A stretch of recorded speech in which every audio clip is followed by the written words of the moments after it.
انہوں نے علم کی جو فضیلت ہے اس کی وجوہات 500 سے زائد بتائی ہیں کہ علم حاصل کرنے کی فضیلت کی وجوہات کیا ہیں.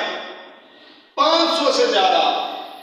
اگر کوئی پڑھنا چاہتا ہے تو ان کی کتاب ہے دار السعادہ، اس کے صفحہ نمبر 227 پہ ہے، پڑھ سکتا ہے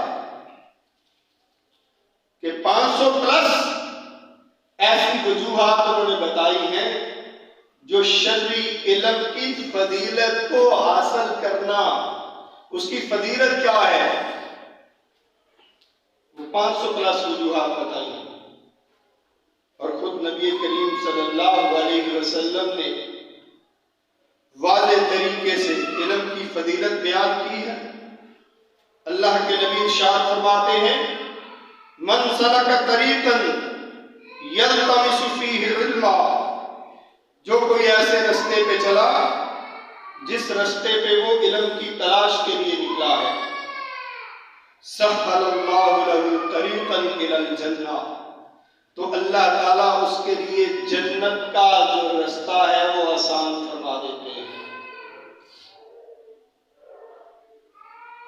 جو شریعت کا علم، دین کا علم حاصل کرنے کے لیے نکلتا ہے، جس رستے پہ چلتا ہے، تو گویا جنت میں جانے کے لیے جو شارٹ کٹ رستہ ہے، جو شارٹ کٹ رستہ ہے، مختصر رستہ ہے، جہاں سے جلدی ہم پہنچ سکتے ہیں، وہ علم ہے، دین کا علم حاصل کرنے. اللہ اس کے لیے جنت کا جو رستہ ہے وہ آسان فرما دیتے ہیں. وَإِنَّ الْمَلَائِكَةَ لَتَضَعُ أَجْنِحَتَهَا لِطَالِبِ الْعِلْمِ رِضًا بِمَا يَصْنَعُ، اور اللہ تعالیٰ کے فرشتے اپنے پر ان کے قدموں میں بچھاتے ہیں. کس کے لیے؟ جو علم کو حاصل کرنے کے لیے جا رہا ہے، اس کی خوشی کی خاطر. جو وہ عمل کر رہا ہے، جو علم حاصل کر رہا ہے دین کا، اس کے لیے فرشتے اپنے پر بچھاتے ہیں.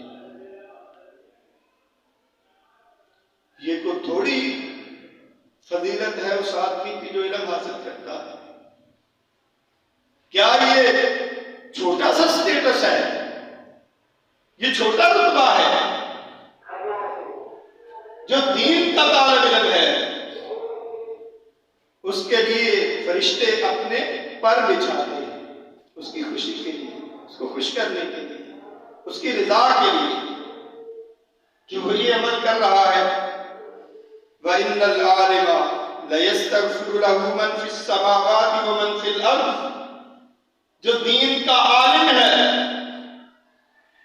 جو زمین میں ہے اور آسمان میں ہے، وہ سارے کے سارے کیا کرتے ہیں؟ لَيُصَلُّونَ، اس پہ درود بھیجتے ہیں، اس کے لیے دعائیں کرتے ہیں، اس پہ سلام بھیجتے ہیں. جو زمین میں ہے اور آسمان میں. زمین میں صرف یہ نظر آنے والی انسانی یا جانور نہیں ہے مخلوق، بہت ساری مخلوقات ایسی ہیں جو ہماری نظروں سے اوجھل ہیں. جن ہیں، نظر آتے ہیں